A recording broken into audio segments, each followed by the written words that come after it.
Good afternoon friends. তো তোমরা সব কেমন আছো? আশা করি তোমরা সব খুব খুব খুব ভালো আছো।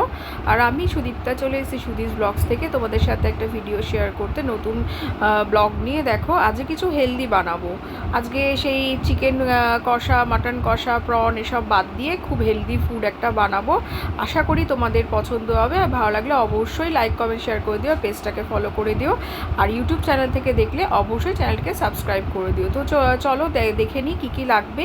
এখানে এরম করে মানে সলিড পিসগুলোকে কেটে নিয়েছি, পাতিলেবুর রস আর সল্ট আর একটুখানি চিলি ফ্লেক্স দিয়ে একটু ফার্স্ট ম্যারিনেশন করলাম। তো এখানে নুন নিয়ে নিচ্ছি, নুন পরিমাণ মতো, যে যেরকম খান নুন এখানে ছড়িয়ে স্প্রিঙ্কল করে দিয়ে ভালো করে দু পিঠ মাখিয়ে নেব। তারপরে বলছে এখানে দেখতেই পাচ্ছ ভালো করে কেনা বা ঘরে বানানো চিলি ফ্লেক্স ইউজ করেছি। আমার এটা কেনা ছিল, বেশিরভাগই ঘরে বানানোই করি। তো নতুন একটা কিনে নিয়েছি, তো নতুন কিনেছি বলে একটু এক্সপেরিমেন্ট তো করতেই হবে। তো কেনার পরে দেখলাম আমার বাড়িতে বানানো চিলি ফ্লেক্সই অনেক স্ট্রং বেশি থাকে। তো সেই কারণে এটা শেষ হয়ে গেলে আর নিয়ে আসবো না, বাড়িতেই বানাবো।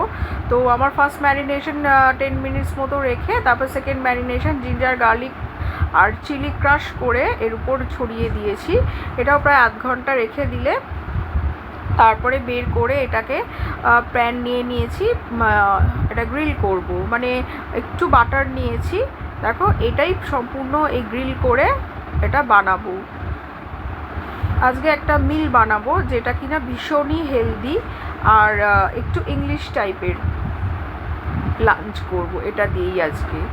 তো কেমন লাগছে ভিডিওগুলো, আমার রান্না কেমন লাগছে অবশ্যই কমেন্ট করে জানাবে। আর অবশ্যই বাড়িতে কে কী বানালে আমার ভিডিও দেখে সেটাও অবশ্যই জানিও, আর কেমন হলো সেটাও জানিও কিন্তু অবশ্যই কমেন্ট করে। তাহলে আমার একটু ভালো লাগবে, আমি আরও ভালো ভালো রান্না তোমাদের সাথে শেয়ার করতে পারবো। তো এই দেখো এখানে চলছে গ্রিল করা। গ্রিল খুব জোরে দেব না, কারণ প্রচণ্ড হিট অ্যাবজর্ব করে এই প্যানগুলোতে। লো মিডিয়াম রেখে এটাকে ভালো করে গ্রিল করে নেব। চলছে এখানে চিকেনগুলোকে ভালো করে গ্রিল করা চলছে। তো দেখো এটা এখনই এত লোভনীয় দেখতে লাগছে। তো আমি এখানে একটু গাজর ছিল ডাইস করে কেটে দিয়ে দিয়েছি, বিনস হলেও ভালো হতো, বিনসটা ছিল না, একটু টমেটো দিয়ে দিয়েছি চিড়ে।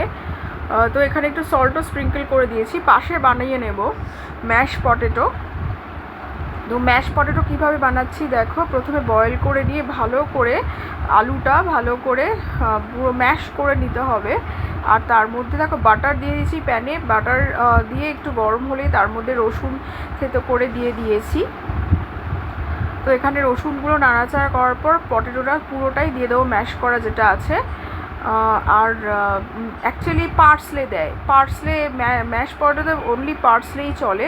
তো আমার কাছে ছিল না, আমি ধনেপাতা ইউজ করেছি। এটা অ্যাকচুয়ালি আমার স্টাইলে হয়েছে। এটা হচ্ছে কালকের ব্লগ, কালকে এটা আমাদের বাড়িতে আমি বানিয়েছিলাম। তো স্যাটারডের আর কি এটা লাঞ্চ ছিল, তো আজকে তোমাদের সাথে শেয়ার করছি। তো দেখো এখানে সুন্দর করে বানিয়ে নিয়েছি, একটু চিলি ফ্লেক্স দিয়ে দিয়েছি আর সামান্য সল্ট দিয়েছিলাম ম্যাশ পটেটোতে, আর এর মধ্যে একটু মিল্কও দিয়ে দিয়েছিলাম। তো অল্প মিল্ক আর ধনেপাতার আর দেখো রেড চিলি ফ্লেক্স দিয়ে ভালো করে বানিয়ে নিয়েছি mash potato, grilled tomato, grilled carrot, grilled chicken আর একটু স্যালাডে আমি শুধু শসাটা ইউজ করেছি। তো এইটা হলো আমাদের কালকের ফুল লাঞ্চের মিল ছিল। এটা কিন্তু একটা হোল মিল, কারণ এখানে কার্বোহাইড্রেট আছে, এখানে আছে